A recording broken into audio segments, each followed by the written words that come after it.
All right, guys, we'll go ahead and get started. Do you want to go ahead and go to the next slide? But before I start going over the agenda and stuff, there is more food if you would like to help yourself. If you didn't get a drink or you need a drink, they're right behind this wall here. You go out the doors, turn to your right there or left, depending on which side you go. But directly behind this wall, there's 2 fountain pops or drinks or whatever. And then we'll take care of paying for them at the end. So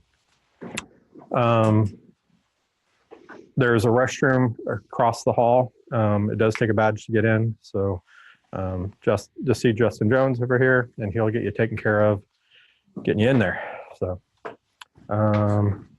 any other housekeeping things? I don't think so. No, I don't think there's any other housekeeping things. All right, for those of you who may not know me, I'm Dave Prowse. Probably received a few emails from me. But VMware VMUG updates, we don't have a whole lot of updates other than next month we have our, well,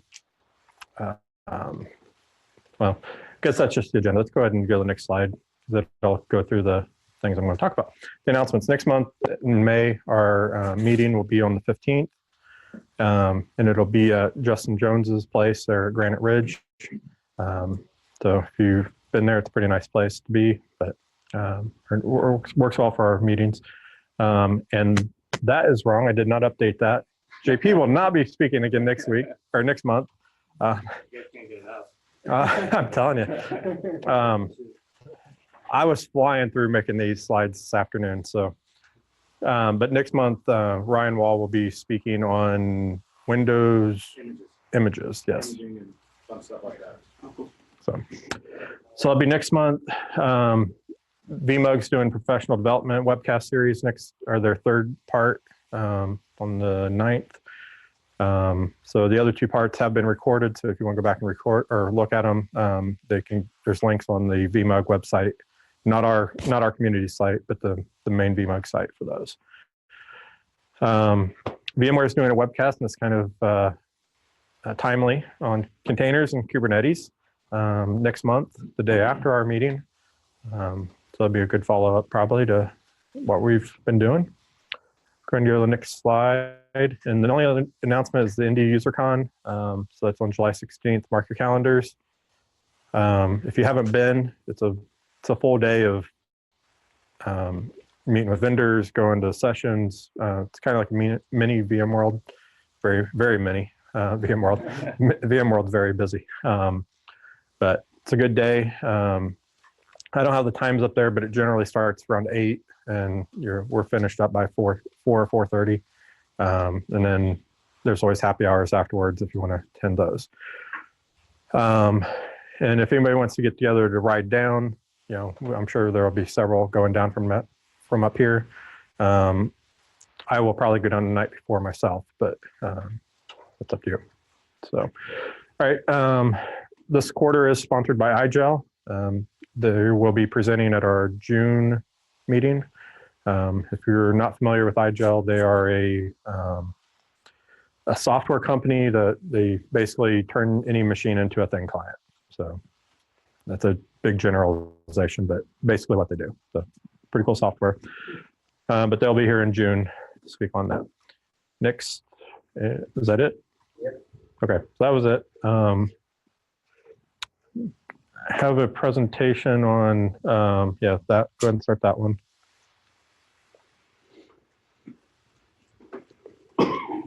So, has anybody ever heard of VMware Champions? Okay, just myself and one other person. Okay. This is a newer, I guess, community for I guess that's what they call it, that VMware has started, where they have discussions and tasks, I guess, that you can go through and earn points, and then you can get t-shirts and hats and all kinds of swag for it. But it's not the main reason to join, of course. That's the discussion that goes on. There's a lot of discussions on there. Go ahead and go to the next slide.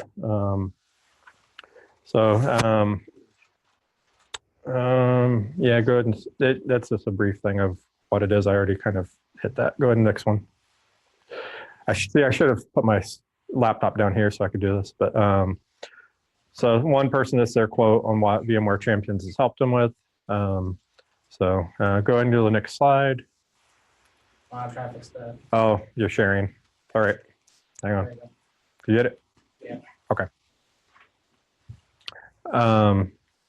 And just so you guys know, this is being recorded, so you'll be able to go back and rewatch it or whatever. But I have not gotten last month's up yet. I will get to that soon, hopefully.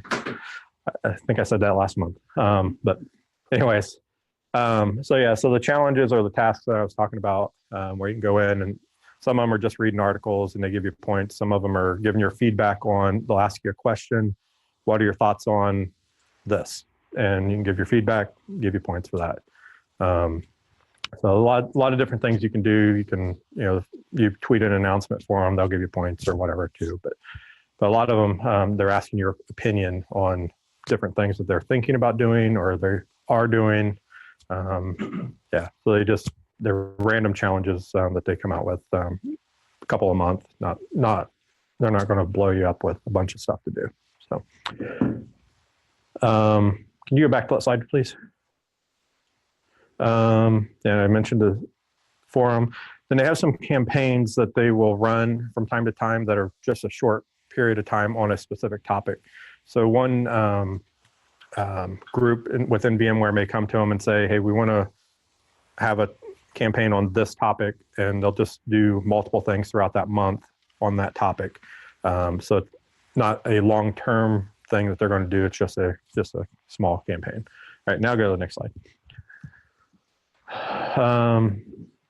Yeah, so this, they do take your feedback that you respond on those, and they do take them back because it is the product groups themselves that are running these.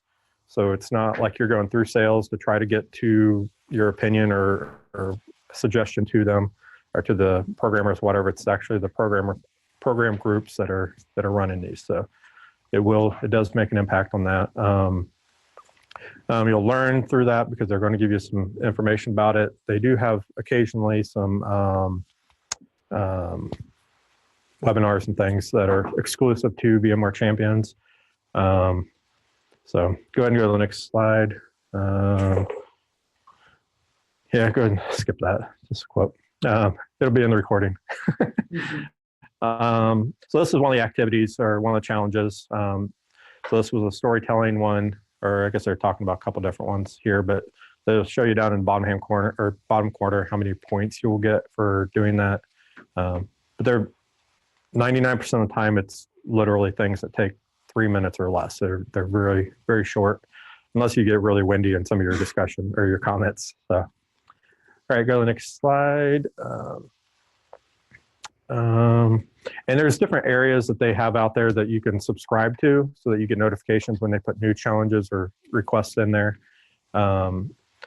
So that's what this is talking about, the opt-in activities. So, and then they do some random drawings, okay, for things. You can earn things, but then other ones are just random drawings. So I think a shirt is like 2,000 points. They'll send you a t-shirt or whatever, but there's lots of different things. I think the top one is like 80,000 points, and it's, shoot, I had what it was, and now I lost it. It's pretty neat swag piece, but it's 80,000 points too, so it takes a long time to get there. All right, well, it's I know what it is. It's a VMworld Pass. 33,000. Is it 33? Good, they reduced it.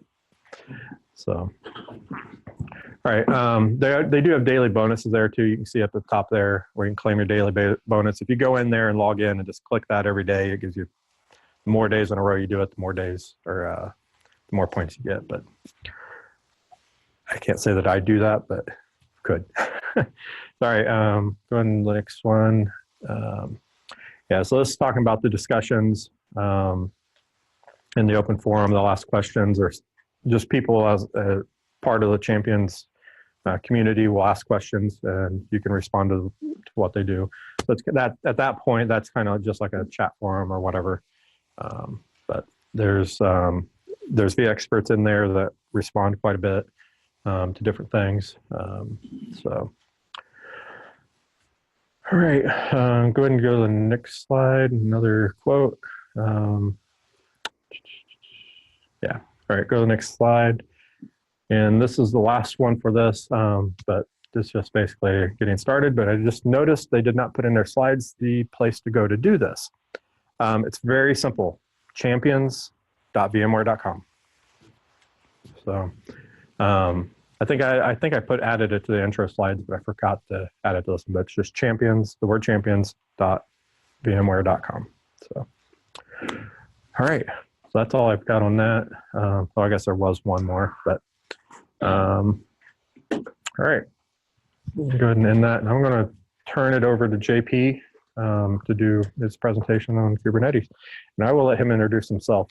So go ahead and ask him for an intro before. So. Yes, you need the mic.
Well, I guess I really will be talking in May, right?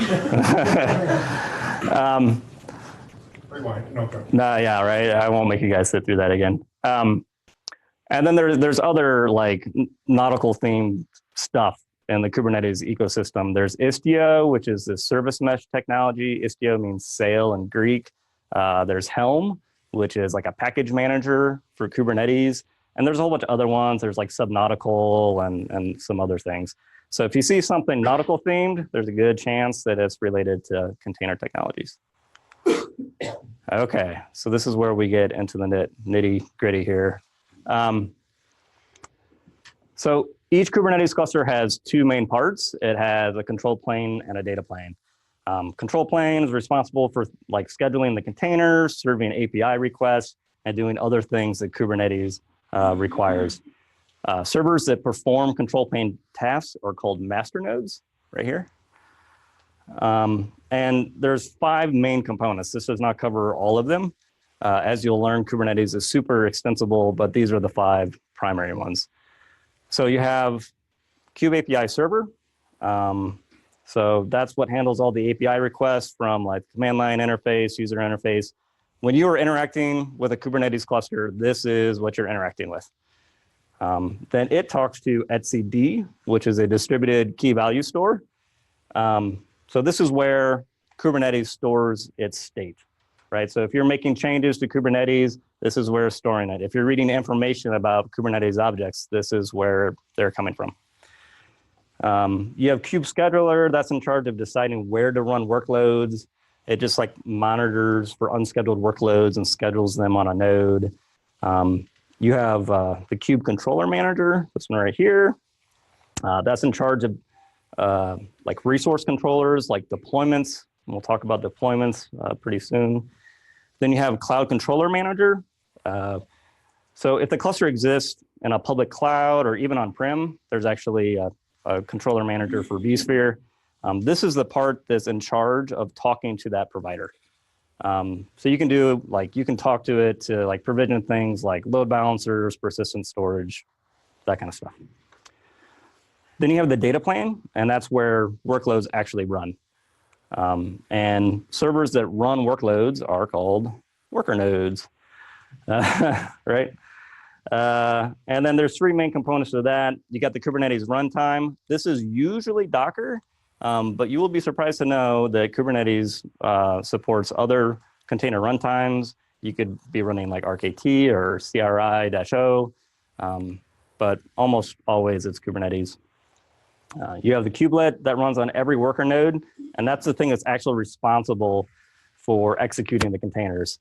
So the kubelet, it talks to the API server and it asks that, hey, is there supposed to be a workload running on me? And if it finds one, it's in charge of actually spinning that workload up. Then you have kubeproxy, and this is the thing that's in charge of routing requests between workloads on different nodes. This is not actually a proxy. This is a misnomer. It used to be a proxy. It's not anymore. Traffic does not flow through it. We'll talk about this more later, but what this actually does is manage IP tables and does a whole bunch of really fancy. Yes? Just a really weird question. Yeah, sure. The kubelet, is there a reason it asks for whether or not there's tests versus the API server handing out tests on the kubelet? Is there a reason that the kubelet asks the API server for task versus vice versa? Yeah, so the question is, why does the kubelet ask the API server instead of the API server telling the kubelet what to run? I don't know the answer to that. My guess is that because of its distributed nature and because worker nodes are constantly scaling in and out, that it's easier for the worker nodes to find the API server than the API server to find all the worker nodes. If it's operating as an API, it's going to sit there and listen. It's not going to monitor everything it's controlling. Yeah, it's a, yep. You'll notice that there's multiple boxes right here around the control plane and the data plane.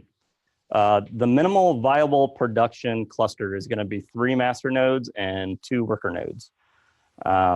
If you lose a master node and you have 3 of them, not a big deal, right? You still have 2 other master servers. They have a quorum. Everything's fine and dandy.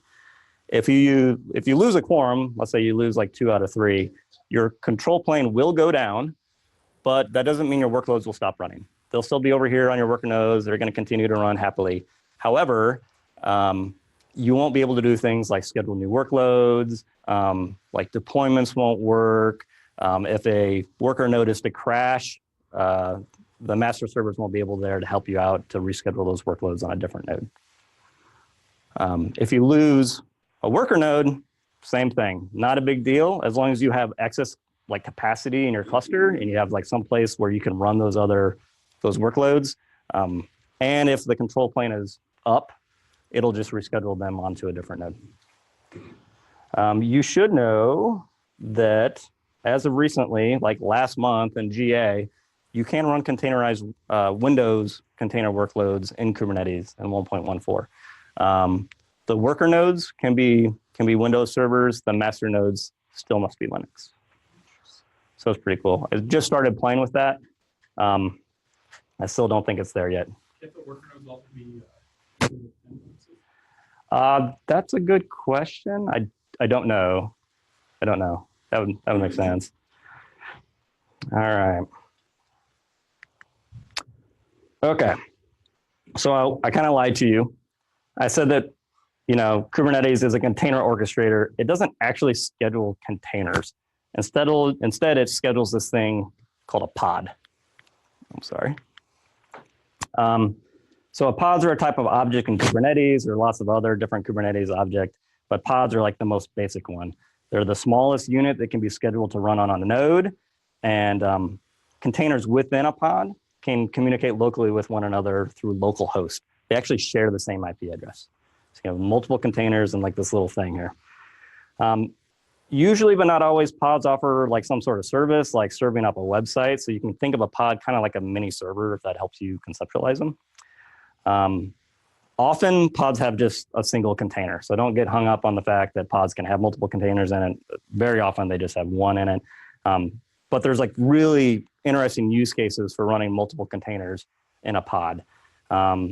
Like you would do that if it's impossible for them to work on different machines, like if they need to share the same local like host file system, if they need to communicate via like inter-process communication, IPC, if one of the containers facilitates communication for the other, like in the case of proxying, that's like an interesting use case. Like let's say you have like Nginx on the front end and that's proxying to like some other back end.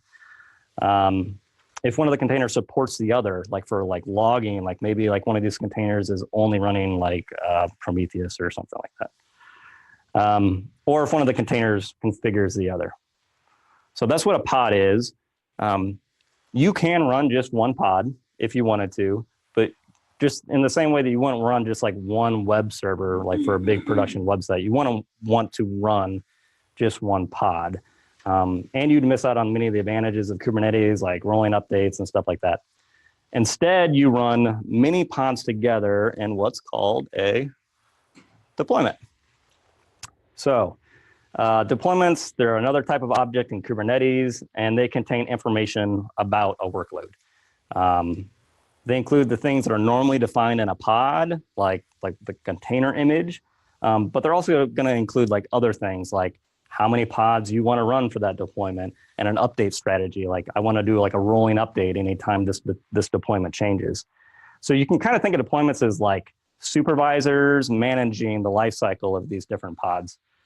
But to make it even more confusing, deployments don't directly manage pods, right? Because like how many layers of abstraction do you need? It needs to be more confusing because we're all in IT, right? Instead, they manage this thing called replica sets. And replica sets watch the pod workloads, and they do things like restart their containers if they crash, they reschedule pods if they're deleted, and they terminate pods if there are too many. So deployments manage the replica sets manage the pods. So like, for example, you have a deployment out there, and we're going to do this in the live demo. I have this deployment, it's running this container image. I have a new version of my application. My container image is updated. What will happen is you'll update your deployment. It'll see the new container image. It'll spin up a new replica set, and it'll begin adding new versions of your application, new pods, slowly while it takes away the other ones, doing this rolling update. Yeah, it's super cool. Yeah. Would a sidecar be one of these cases where you have Yep. multiple containers in a pod? Yeah, that's a great question. So this guy knows Kubernetes. Sidecar, like when I talked about Istio, which is a service mesh technology, there is a sidecar in there called Envoy, is the primary one used for proxying, and it lets you do lots of super really cool, crazy things. Or Envoy? Yeah, Envoy. Is that what I said? Okay, cool.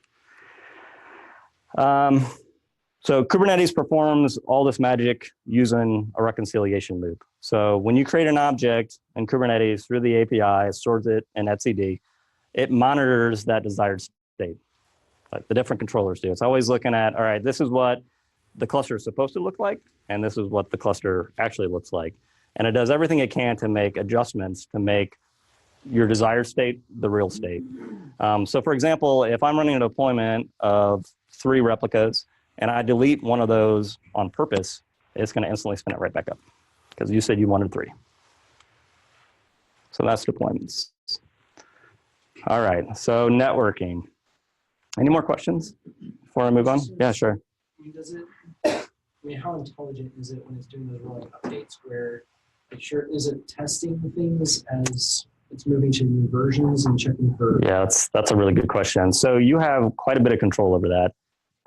You can pick your update strategy. Like by default, I think it's a rolling update where it's taking max unavailable as one pod of the old and max available, like max surge is one of the new. And I don't talk about them in this presentation, but there's these things called liveness and readiness probes. They're like health checks that like you would see in like in a load balancer. And you can do things like normally it's like an HTTP endpoint. And if it returns 200, then I'm gonna say that that pod is good, right? So you can do things for a readiness probe that says, all right, I'm gonna start sending pod or traffic to this pod once I know that the service is up and running and it's passed this health check. So yeah, that's a great question. Okay, so in the Kubernetes networking model, each pod has its own IP, and that IP is unique to it within the cluster. Pods are assigned their IP from a CIDR range that's assigned to each node. Usually that's like a /24. And each node is going to get a different one, right? So that we know that pod IP addresses never overlap. So you can kind of think this like a DHCP pool. And when pods are spun up, they're given an IP address out of that pool. Yeah. Effectively, you'd have an application or like an app pool set up in these nodes, right? Mm-hmm. It's just, it's a lot of IP space. It is, yeah, that's actually like a shocking amount. Yeah. In fact, one of the biggest limitations to like how big a Kubernetes cluster can be is related to the number of IP addresses that can be assigned. And I think it only works with IPv4 right now. Yeah, I don't know. So like one thing I'll talk about later is that this is really extensible. And this is where it gets super confusing because there are a whole bunch of different networking options. Like when nodes talk to each other, that can be like, they can discover like L2ARP, they can route to each other. You can use overlay networks like IP and IP. It gets crazy. And on top of that, there's like different actual network plugins that you can use that do all sorts of different things. Yeah, this is by far the most confusing part, I think, to me, and I still don't get it right sometimes. Like it's pretty confusing. But I'll try and do my best. Yeah. Would that be, I guess, would that be a reason to, I guess, depending on how big your deployment has to be, why you put more containers into a pod? No, not really. I mean, you don't want to like really fit like one of those use cases I told you about earlier. Like there's good reasons to put things together and there's bad reasons to do it. But like most of the managed services that because of these IP limitations, like the maximum number of pods on a worker node are normally 110, not even 256 like you'd find in a /24 because you have to account for like all the pods switching at one time. Oh, right. So yeah. So 2 scenarios. Let's say like intra-node communication. Let's say pod 1 needs to talk to pod 2. In that scenario, I mean, you should know that like the pods themselves, like just like other containers, like they don't know that they're running on a host. They have their own S0, they have their own network interface, they're living on their own little bubble.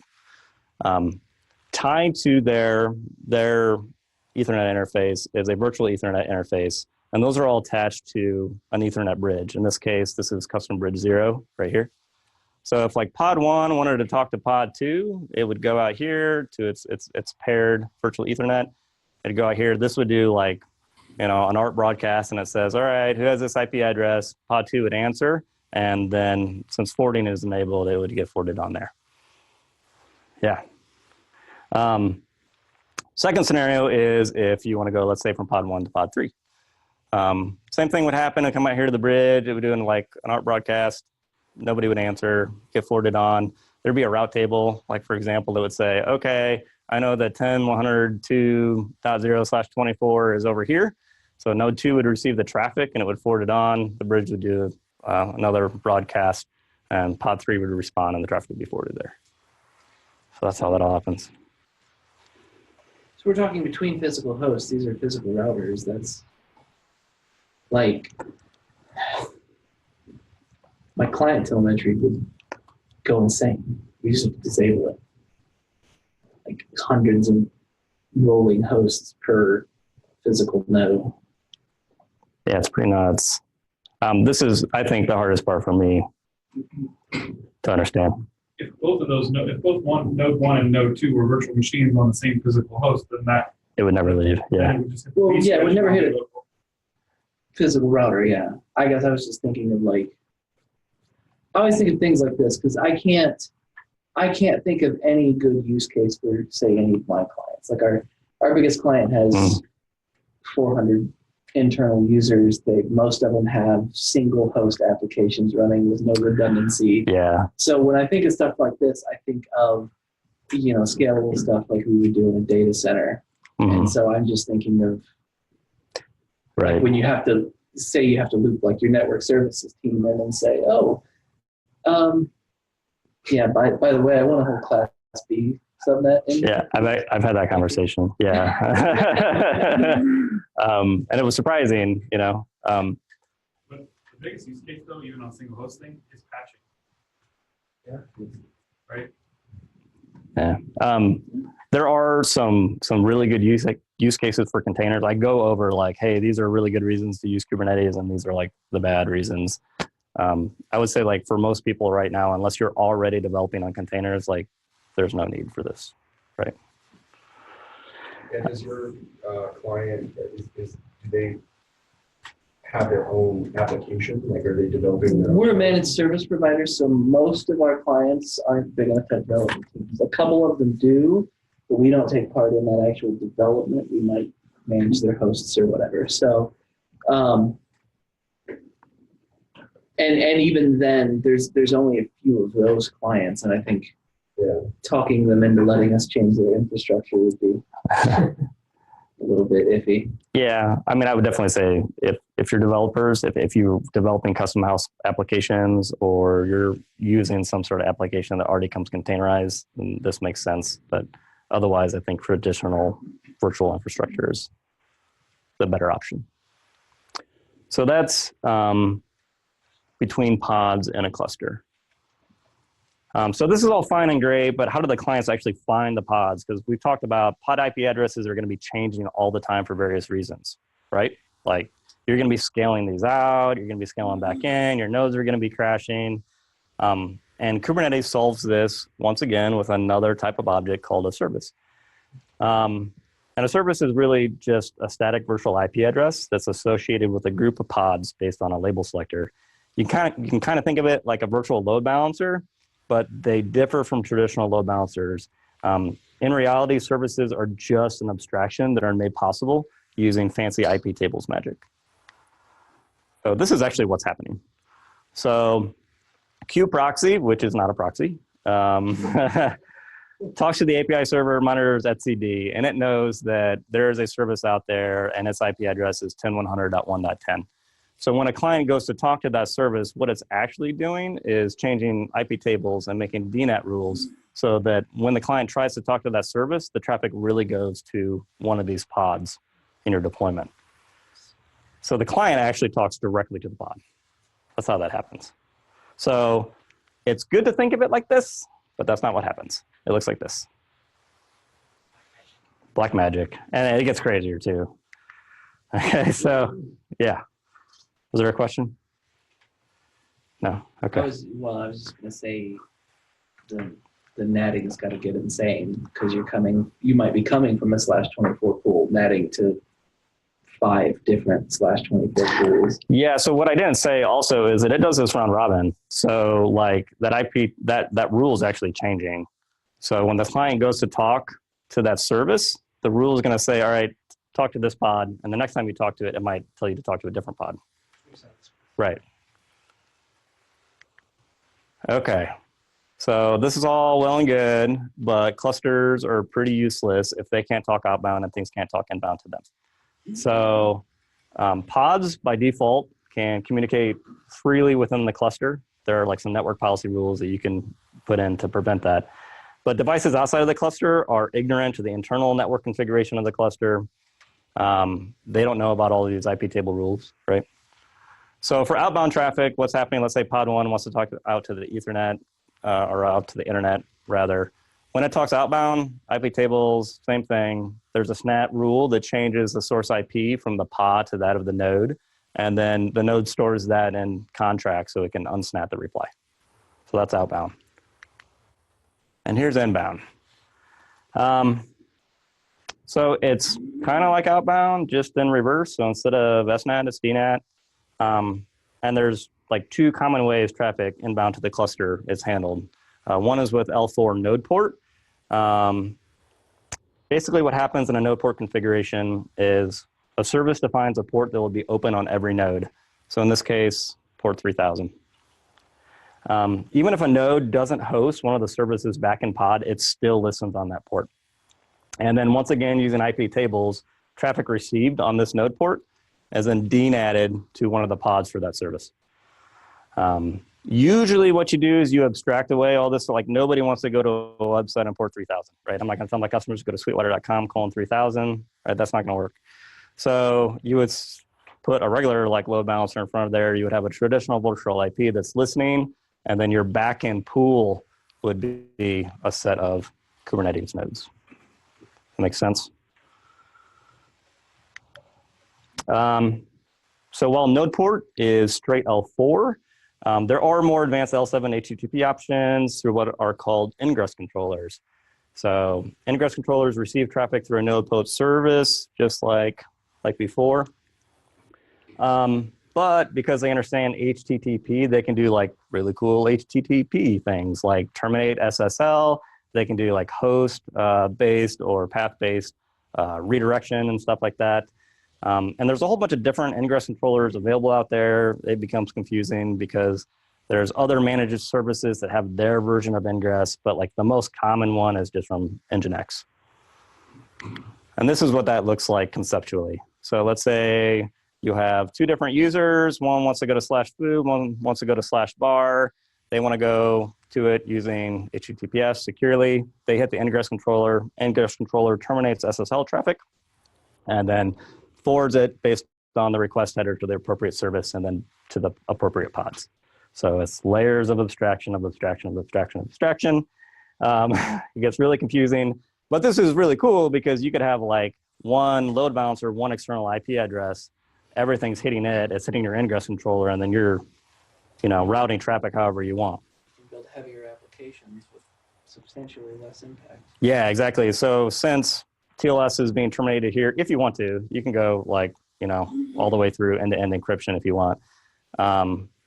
You're taking CPU load there and not at your pods for all the TLS stuff. Okay. So thankfully, that's it for the architecture. That should be like give you an idea of how like all the Kubernetes pieces fit together. But like, how do you actually manage it? So there are dashboards out there. I'll show you one. There's one that's kind of unofficial that comes with Kubernetes. Most of the managed service providers have their own. So you can manage them using a user interface, but almost nobody does. Instead, you're going to be using a command line tool. The most popular one that comes with it is kubectl. And there's 2 modes. Yeah, kubectl. There's 2 modes that you can use. There's imperative mode, which I'll talk about now, and declarative mode. So imperative mode is good for like making like one-off commands. Like you're building your cluster, your application one command at a time, right? It's like you logging into a server or SSHing into the server and you're configuring your app. So it's good for like making changes on the fly and issuing commands like one at a time. It's good for like ad hoc operations and troubleshooting. In this example, I am just basically spinning up an Nginx container on port 80. I'm exposing it through a load balancer. Then I get that IP address that's been assigned to me from, in this case, Google, and then I curl to it. So there's like 3 or 4 commands in there that I did. The better way is declarative mode. So declarative mode is good for describing what you want an object or a group of Kubernetes objects to look like. You define those objects in YAML or JSON. Usually it's going to be YAML. And this is a better mode to work in because you can check these files into source control, right? They're just text files. You can describe all your infrastructure as code, which means that you have like a single source of truth, and you can rebuild your infrastructure, all your Kubernetes deployments really quickly because they're all saved here as text files. They work really well for CI/CD. You can audit them, right? You can tell like when changes were made to your cluster. So this is exactly, this over here is the imperative version of this. So in this, I'm basically defining my entire deployment or most of it. And then I just say, okay, kubectl, apply this file. And it goes on and does it. Yeah. So, I do have a question. yeah, sure. Do you also use something like Ansible to send that off to your, if you had multiple Kubernetes clusters? Would I use Ansible for that? I might use like Ansible like as a config management to manage my nodes, like to actually set them up. Like if I was rolling my own Kubernetes cluster. I'm trying to think. Anybody else have an opinion on that? It's a good thought though. Okay. All right. So for better or for worse, I'm going to try and live demo. Everyone told me not to do this. But I'm going to do it anyways. So maybe this will fall on its face. Maybe it'll work. If you want to follow along on your phone or on a laptop, you can go to this URL right here. It's just fwvmug.jp.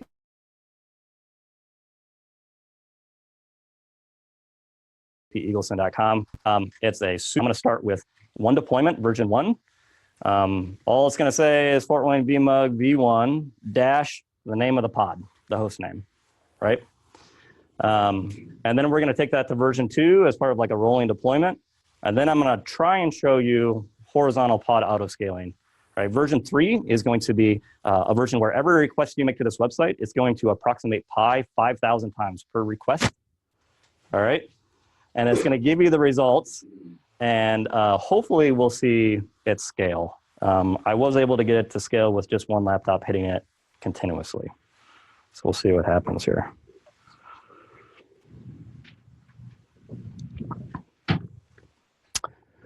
Okay, so what we have here is 3 terminal windows. On the top window is where I'm actually going to be making my changes. This middle window right here is going to sit here and do a watch. This is kind of hard to do here. So this is going to watch our deployment and just basically list out the pods that are running. So right now, if you're going to go to that website, there is just one pod that's answering your request, and it's been running for 4 hours. This bottom one right here is a little curl script, and it's going to sit here and just hammer that. So right now, you can see it's responding back Fort Wayne VMUG v1. This is the name of the pod right here. And you can see that that matches the name up here. So as we scale out, we should be able to see different pods answer. To see what our cluster looks like, this is going to be hard to do without mirroring here.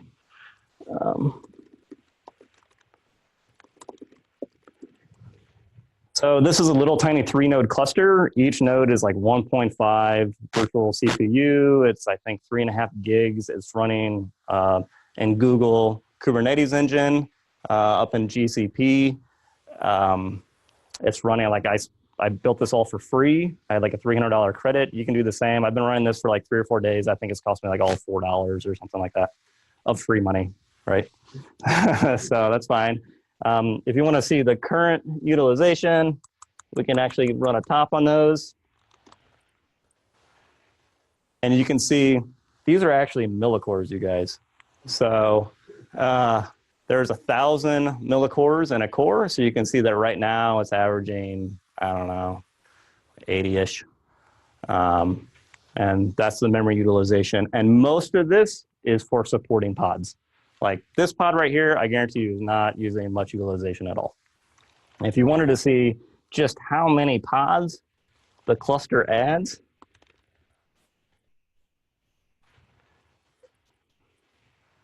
so I'm only running 1 pod for my application, but there's a huge amount of overhead right here and DNS and proxying. Looks like there's FluentD for, I think that's log aggregation. There's a metrics server right here that we're going to use for our horizontal pod auto scaling. That's gathering metrics about our pods, like CPU and memory utilization. And if we want to, we can actually take a look at the deployment that I'm going to be deploying here. Okay. So you were asking about rolling update strategy. So like here, I'm saying my deployment only has 1 replica. That's why there's only 1 pod running right now. The strategy is rolling update, max surge of 3, so that like if I do an update, it'll actually add 3 pods, like over what you would normally request. And max unavailable is 1, so it'll only take 1 away of those at a time. And then most importantly down here is the container image. So that's just hosted on Docker Hub right now. You could go look me up at JP Eagleson and you would see our demo, and that the tag is V1. All right. So what do you guys think will happen if I delete that pod? We've talked about this.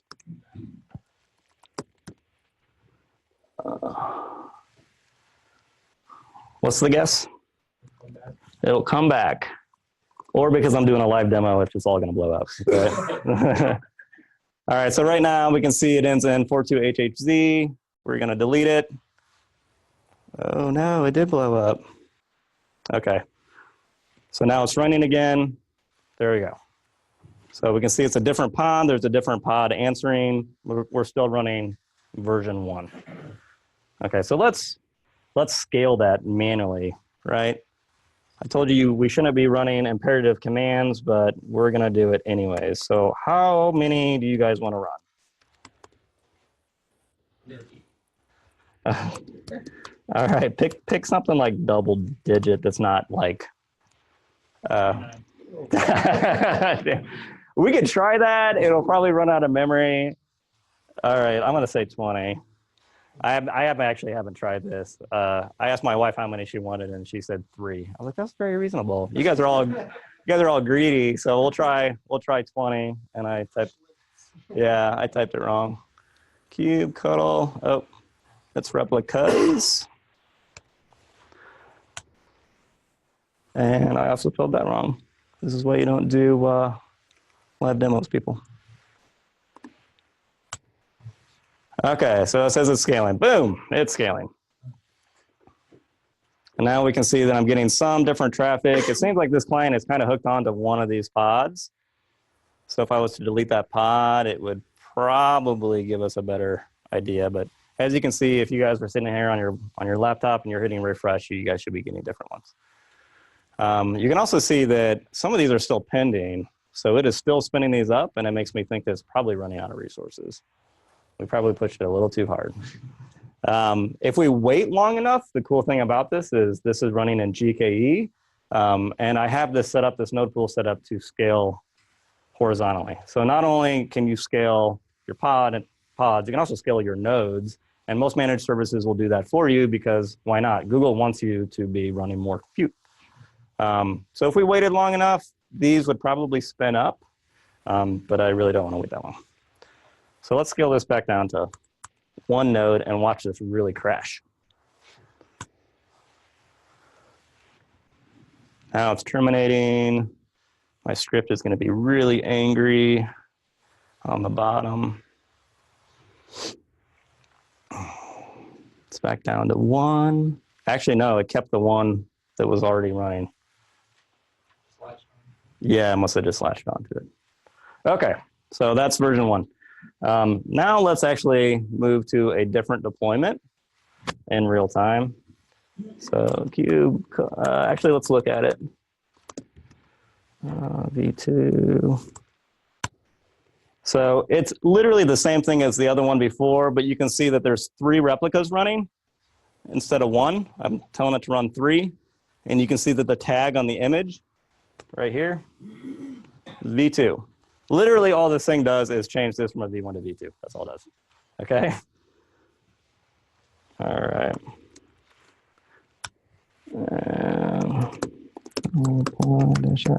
V2. Okay. There we go. It's creating some more containers. It's terminating some other containers. That's part of that surge, as well as the. Yeah, exactly. That's why I surged 3. And you can see here my curl is timing out a little bit. And now it's all on V2. Yeah, so I'll talk about it in a little bit, but this entire application is 6 megabyte. That is all the size of the container. Okay, so that's that. Now we're gonna try and get this thing to horizontally scale, okay? And so, like I said before, version 3 is gonna calculate pi 5,000 times every time I hit it. I'm also gonna be adding what's called a horizontal pod autoscaler, which defines when I want this thing to scale. So if we look at that, V3, HBA.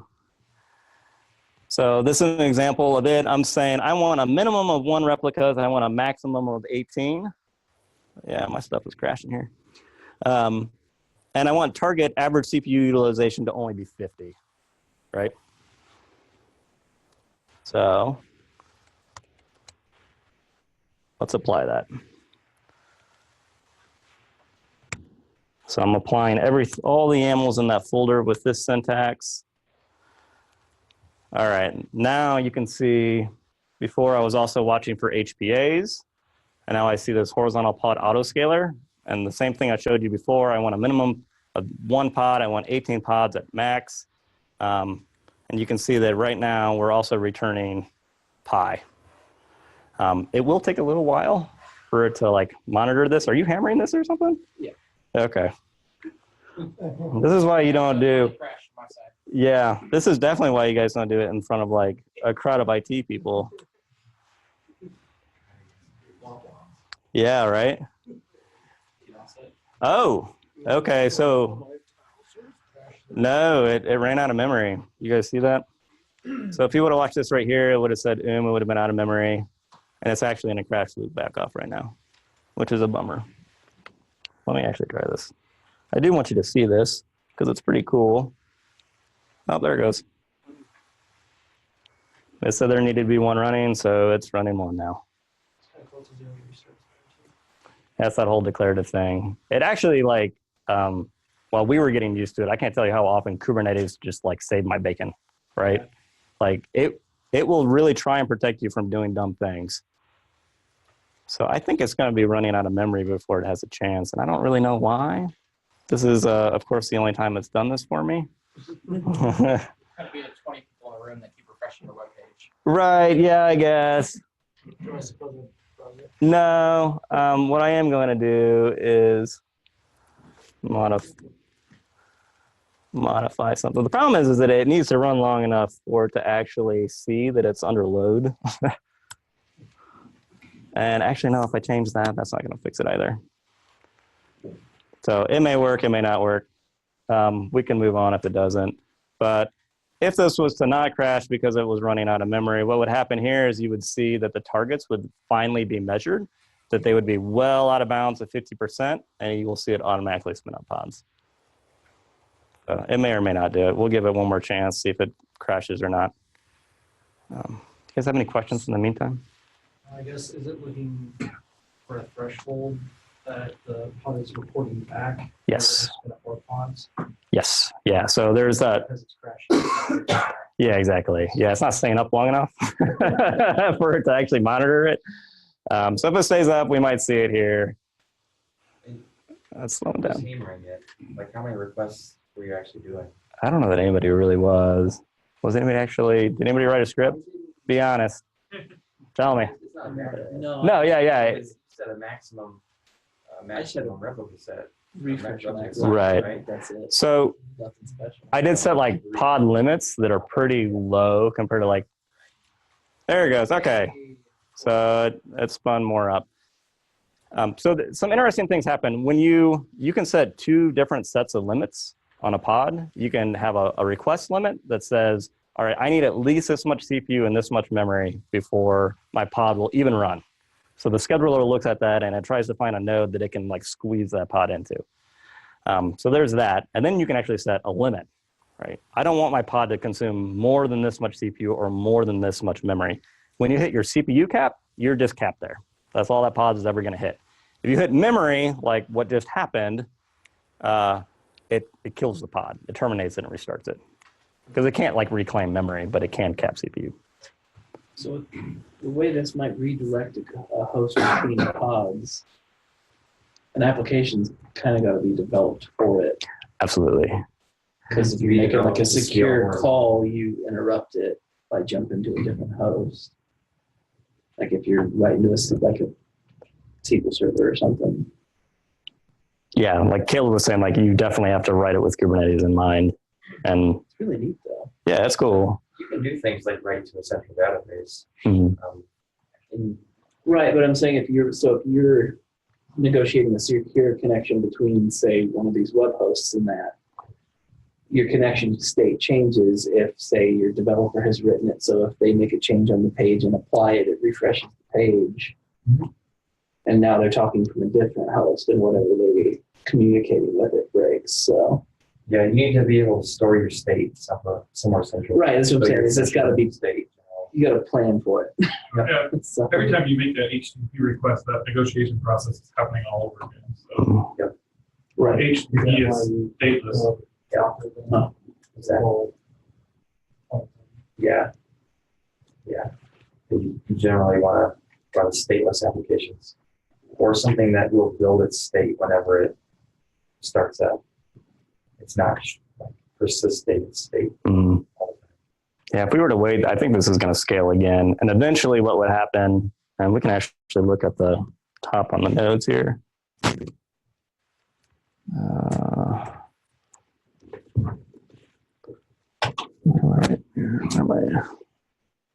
Did you set a liveness check? I did. Come on.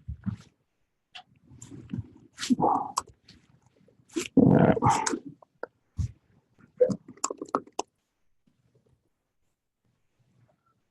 All right, so you can see these things still aren't being capped that much, like at all, just because I set these limits so low to scale at. So these things aren't even using 9% of their CPU. You could still put a lot more on here. You heard of guys. Yeah, let's do it. Okay, so that's it for the live demo. I made it through mostly unscathed. That's good. If I can just. Also different some different values. Yeah, I don't understand the math. I totally stole the code for approximating pi. Like, don't blame that. Yeah, that's.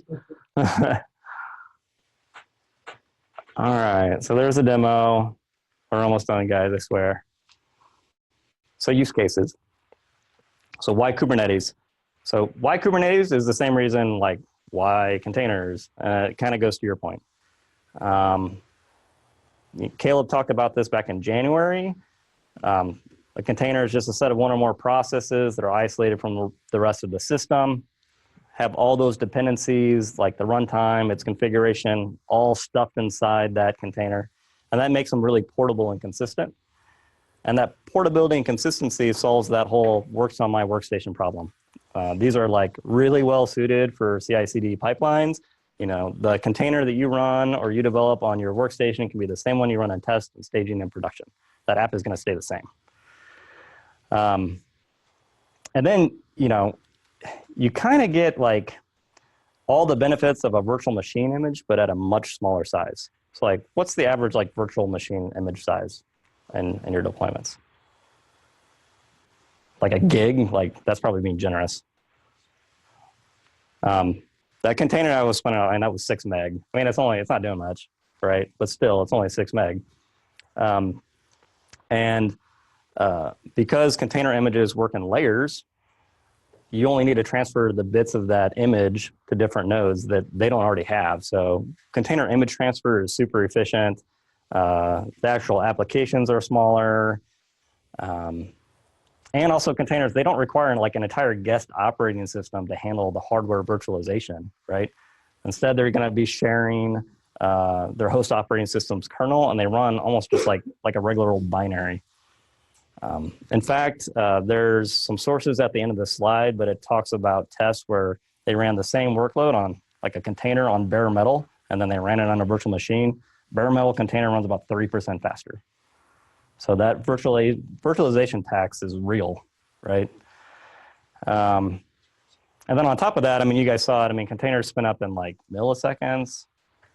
Virtual machines may spin up in seconds or minutes at worst. So you get all the benefits of containers, and then you get all the benefits of Kubernetes, right? It's like a production-ready thing. You get built into it the things you'd want from a production-ready system. You get all the auto-scaling, load balancing, failover. You have a single source of monitoring. You have rolling deployments. You have all these good things. Like, why not Kubernetes? Well, there are some security concerns. The thing that makes containers like more lightweight than VMs, that shared kernel, is also what makes them more insecure. VMs, just by their nature, are going to be more fully isolated than containers.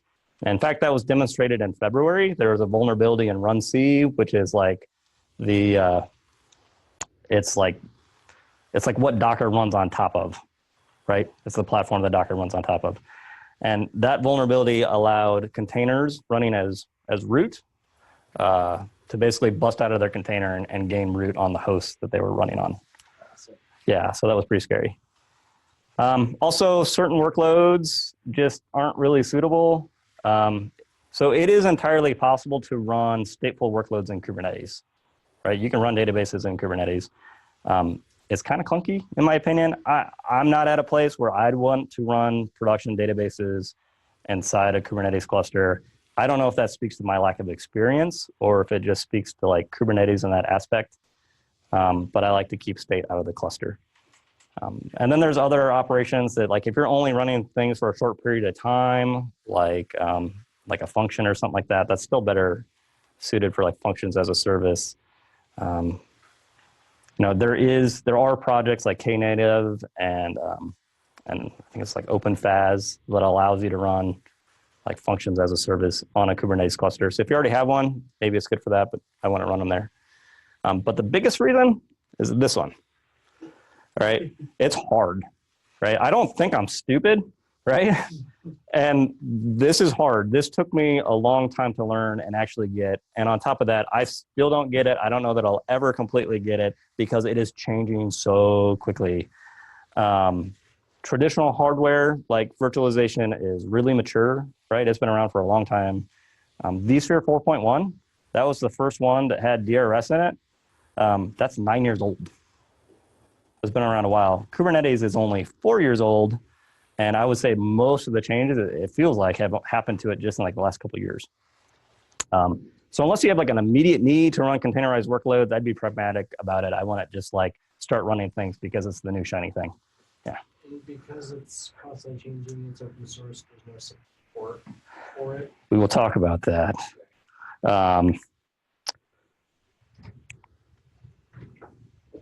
We will talk about that. We're going to talk about it now. Okay. So how do you get started? So for testing and development, Docker C with Kubernetes support, like literally you install it and there's a checkbox and now you have a Kubernetes like little one node thing. It's super cool. An alternative to that is Minikube, which is the same thing just inside a virtual machine. It's going to create you a one node cluster. All the control plane, all the data plane, all that stuff is all in one spot, right? So you can't do like a lot of the cool things, but it'll get you started.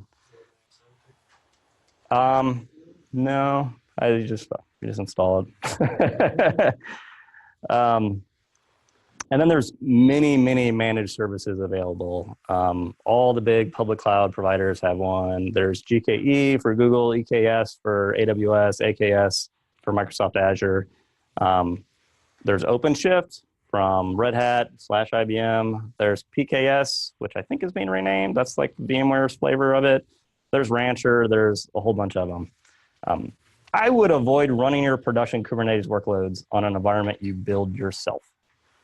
You can do it, but I wouldn't, because the difference between just getting it up and running and having it production ready, there's like a huge difference, right? And then even once you got it up and running, there's all the day 2 operation stuff. Like you might spend like a couple days like getting a highly available production ready cluster running, and that's probably more like many weeks, all right?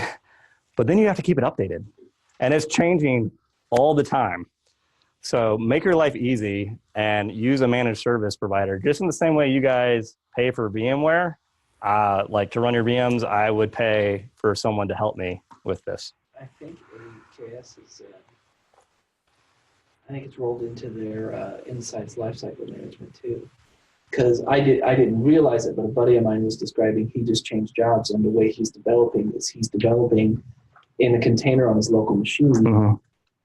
And then pushes that, and it goes through some code revisions in a testbed environment that he doesn't even have access to, which he was excited about because he's all his own development, Sure, and publishing and everything. So yeah. But the way you described it is exactly how it's working, and I think like the Insights, like software lifecycle management, is actually just managing the deployment. Mm-hmm. So there isn't even a guy out there doing it. So that's really cool. Yeah, and that run C vulnerability that I talked about earlier. Like if you were on GKE, your stuff was patched before that CVE was released. Like they are on top of it. All right. Just to add, Yeah. for what it's worth too, if you're worried about not having support for it, Red Hat just announced they're redoing their RHCSE exam. They're going to be focusing on a lot of Kubernetes, OpenShift, and Ansible stuff. Mm-hmm. So they're putting some money behind it. So. Yeah. If you don't want to listen to me, right? You're like, JP, I know what the hell I'm doing. Screw you. I'm going to do it my own way. You can roll your own. This is how I started. Okay. And it's still probably like a good exercise to go through, right? Just like to learn it. Cause I mean, like literally spinning up a GKE cluster is like a minute, maybe. Like that's most of that time is like logging into Google. All right. If you want to do it yourself, there's COPS, which is a tool for creating and destroying and upgrading a Kubernetes cluster. This was created to create Kubernetes clusters on AWS before they had their own managed service. KubeADM, kind of the same thing. In this case, it only creates a single master node. This is how I started, and it's pretty simple. Right? There's tons of guides out there. I literally just downloaded Ubuntu 16.4, spun up a few worker nodes, followed a guide online, and I had a cluster up and running in not much time. You're talking about Ansible? Was you? KubeSpray helps you build a super highly available cluster using Ansible. If you would rather be hands-on, I'm sure a lot of you guys have Raspberry Pis at home. You probably have like several Raspberry Pis at home.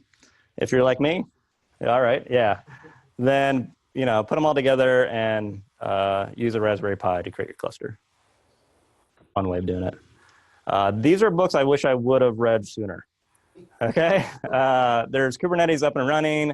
It's written by this guy, Kelsey Hightower. If there's like a celebrity of Kubernetes, it's this guy, Kelsey, right? He works for Google. I think he's like a cloud advocate. I'm not sure of his exact title, but he's like, he's the real deal. Watch his videos, read his books. He also has this thing called Kubernetes the hard way, where you literally build Kubernetes from scratch. You're not even using like one of these tools over here. You're like rolling out like your own CA and doing all this stuff. You can find that on GitHub. That's where it gets really into the weeds. And then this book is amazing. This book only came out a month ago. If this book would have been out when I started 8 months ago, my life would have been like so much easier. My boss would have loved me. It would have been incredible. All right. So like this solves all those problems. It would have been like, hey, dummy, don't roll your own, use a managed provider and all this other stuff. It's a fantastic book. It's good stuff. So are you guys still running on what you built, or are you guys in the GK? Oh, hell, I would never put anything production on what I built, right? I would be up every night working on it. What we are running in production is GearFest. So GearFest registration, if you go sweetwater.com/GearFest, that is running on Kubernetes and GCP. And of all the problems we've had, none of it was actually related to the Kubernetes cluster. That thing has been rock solid. So it's good stuff. Is that in the cloud or is that in the room over there? That is in the cloud. That's in GCP. Here are all my sources. If you want to look up these books, you can find that right here. Here's where I pulled some of those other numbers out of my butt. I really wasn't making it up. So go check that out. Any more questions? That's all I got. All right. Thanks, guys.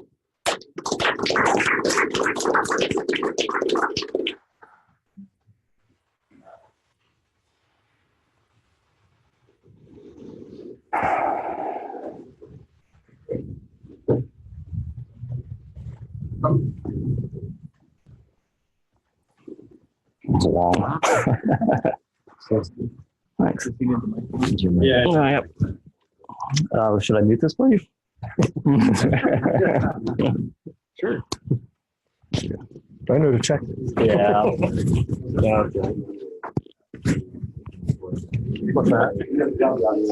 I will. Yeah. I'll figure that out. So I'll just say he's going over the history of Kubernetes at this point. You can read his lips. Yeah. Oh, so now I guess the only thing left really is to do the drawings, which the prizes or the stuff is all back here. I'm gonna have to ask you to scooch. No, you didn't steal my seat. I just was hiding everything back here. No, I don't think they would allow us to do that.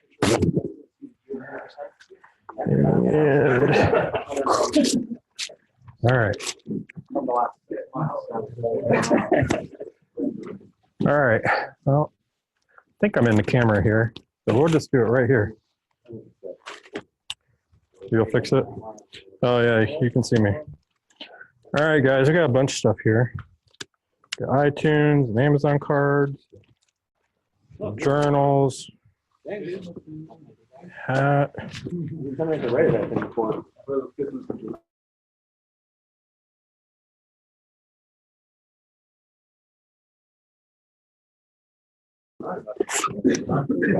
What you want that? All right. Guess we'll do choice. What you guys want? So, no, that's not part of the water bottle. All right, first winner is Devin. Okay, it's $10 Amazon card. Or that's iTunes. $10 Amazon card. You already got a bag, so you don't need another one of those. No, I'm good. I'll take the Amazon card. I don't know what I need it for. Yeah. And next up, Scott Dunn. All right, you can do overall. Awesome. Yeah. That's one of those awesome ones. That's the Rebel umbrella. Have you seen the Rebel umbrellas? So they fold up instead of down. So the water folds in so it doesn't get all over you. Cool. I don't pull it up and sit in your closet like mold.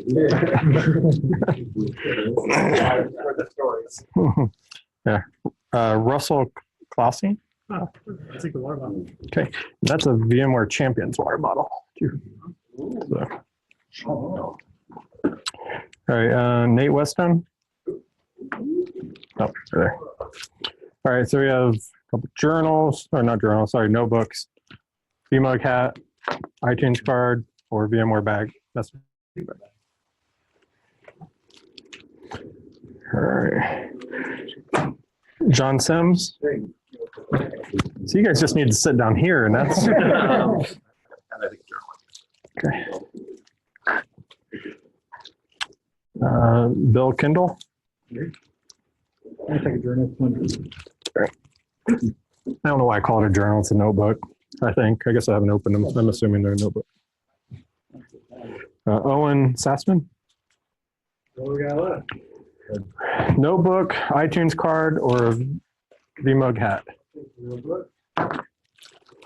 Nobody likes iTunes. I mean, I get it, but Ben. Hat. They said that. You just about just got given it. Oh, and Michael Riff. iTunes card. My devs like that. I just left on storage. All right, that's all of our giveaways. We do have stuff laying on the table, some pins, and they're behind you. Yeah, there's a couple shirts over there. There's some mediums, an extra large. I don't know if anybody's grabbed any of them today, but there's I think there's only a couple of them left. These pins like this have a screwdriver built in. Kind of neat. There's some luggage tags there in the middle. Yeah. I think they'd be fine with it. It's small enough. You can take up to a 3-inch knife. I would think that would get through. So take the USB drives at your own risk. They're supposed to be secure, but you might want to deban them just to make sure. Yeah, can I borrow your computer? Yeah. So talking about Windows imaging next month. I'm trying to figure out the best way to do it. Which would be more interesting, being able to create an image that has that you could do on a USB stick or something like that, or something that has a little bit more structure behind it with using MBT or WDS. Which That one, because I'm building one of those environments tonight. okay, so I will have both of them up. But You have 3 hours. No. I've got 3 hours. This is a 6-hour class. I'm trying to squeeze it to 3 hours. So Okay. So I will. So you're doing two sessions? We'll do some demos, but I'll have some things that want to go another way. I can point you in directions. So we'll have some fun. I would like it. So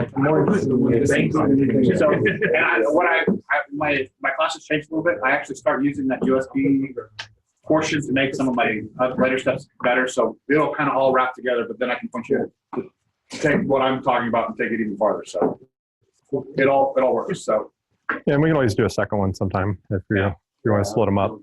So our June meeting, we haven't got the location nailed down yet, but we will have IGEL will be presenting, and then we're trying to get them to get UD pockets for everybody, which I know you probably don't all know what that is, but basically you can turn any computer into a thin client just by putting it in, booting it up. You can shut it down, pull it out, and now it's back to the way it was before you put your USB drive in. It basically disconnects the hard drive and you boots to that. So, and it supports secure boot, so you can use like Surfaces and stuff like that on them as well. Chromebooks, as long as they're in development mode, you can boot them to it. So it's pretty cool. I have one in my bag if you want to see it. I can show it to you. But anyway, so we're trying to get them to send us some of those with full licensing, not just a 6-month trial, which is what they hand out at VMworld. So, and then I can't remember her name. Justin from VMware, Jennifer something.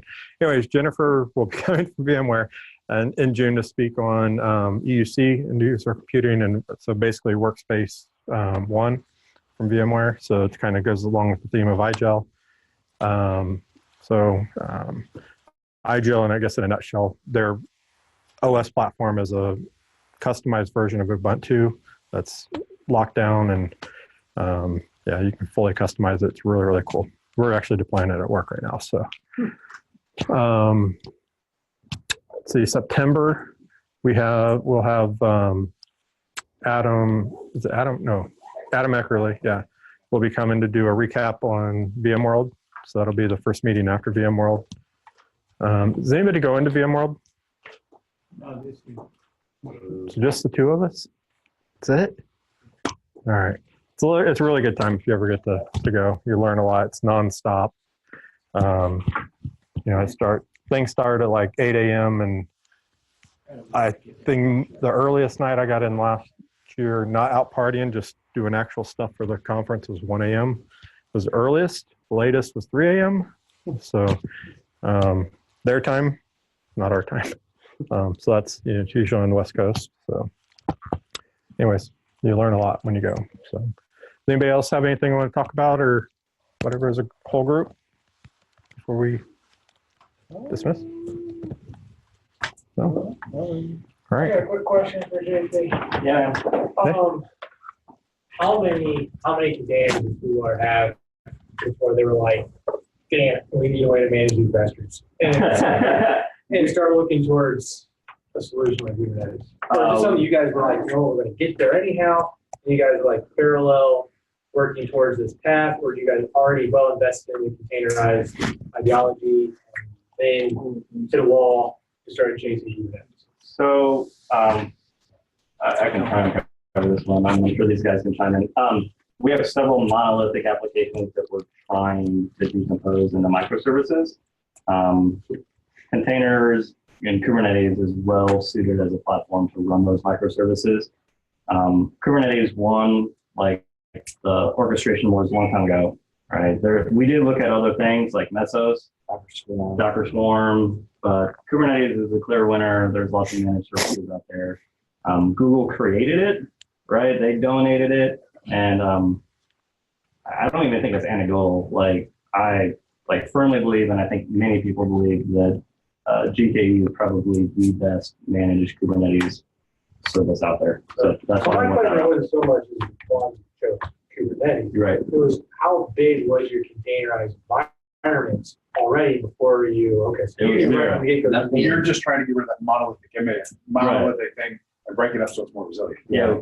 So it's side by side, parallel. You're implementing containers and microsegmenting this app, and also getting ready to roll and prepare for utilizing Kubernetes at the exact same time. Yes. Gotcha. So parallel work. Yes. You got it. Cool. There was some container use in dev, stuff on local machines. That makes local development pretty easy.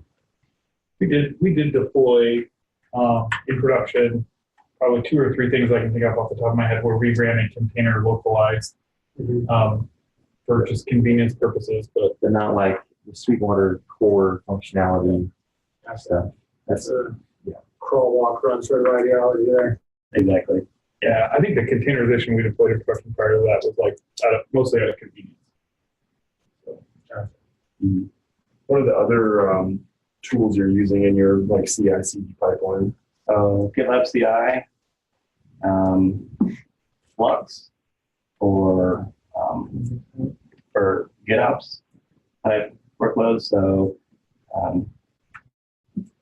that's a really cool tool where basically you have something within your cluster that's monitoring source control, like a Git repo somewhere, and as YAML files are put there or Helm files or whatever, it goes and applies them automatically for you.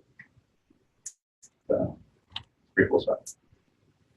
That's changing constantly. We were just in San Francisco for Google Next, and they have a project called, or an offering called Anthos that just came out, which is basically GKE, but on-prem or in other public clouds. So you could have a single interface, single management control plane that allows you to manage clusters wherever they might be, whether they be in Google or AWS or Azure or on-prem.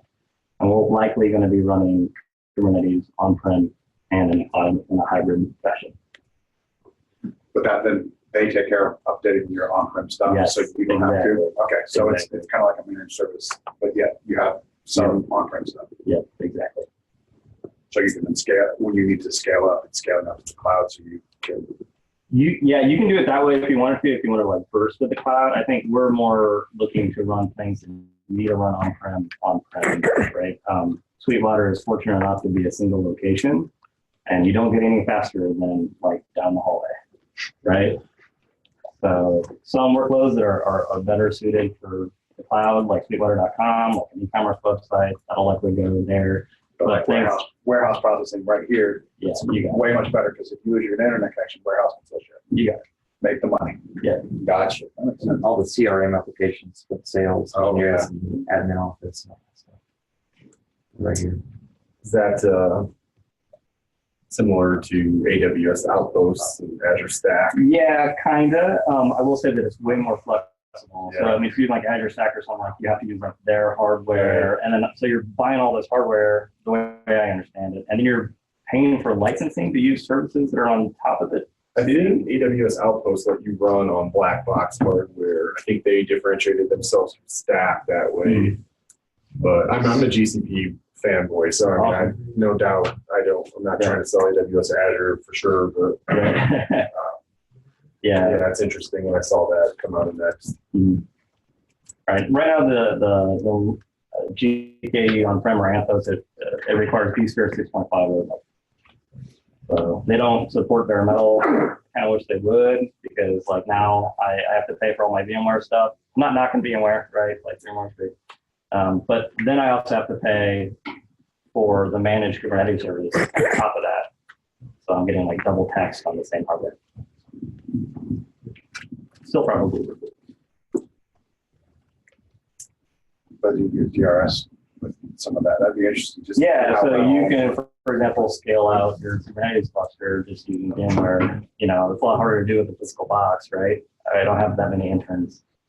Interesting note, because JP and I watched or sat in a talk at Google Next where I think it was Target was talking about it, and they specifically said they had issues with DRS and Kubernetes fighting with each other on-prem, where the load would become Kubernetes would really start taxing the load, and the VMware underneath it would start saying, "Oh, well, let's move this over." When really you just want to let it load out. You want to let it load out, and you really want to let the distributed nature of your worker nodes handle that. So it's an interesting takeaway.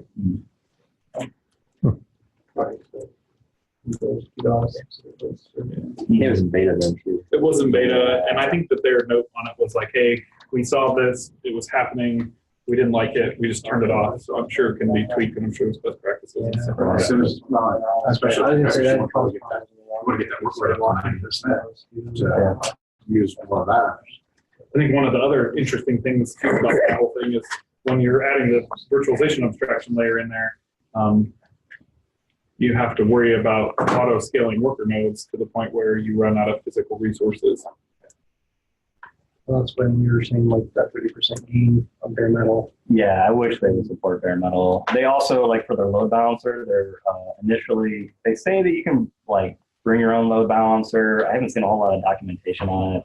But in the beginning, they're only supporting F5 big IP. But I understand why they did it, right? The people they're targeting are the people that are obviously going to have VMware, and they're probably going to have F5 too, like the two big players. F5 already has like a well-known API. They already have a Kubernetes controller, so it all makes sense. But it just makes me sad because I'm not a fan of F5 either. And part of it too is, this is intrinsically tied to the cloud. Yeah. And you're not supposed to see that layer into this. Right. And that's exactly why they said they picked those two things, is they wanted it to be an end-to-end solution. They want you to have a solution that is close to running it actually in Google. It's just on-prem. That was the best way they could do it.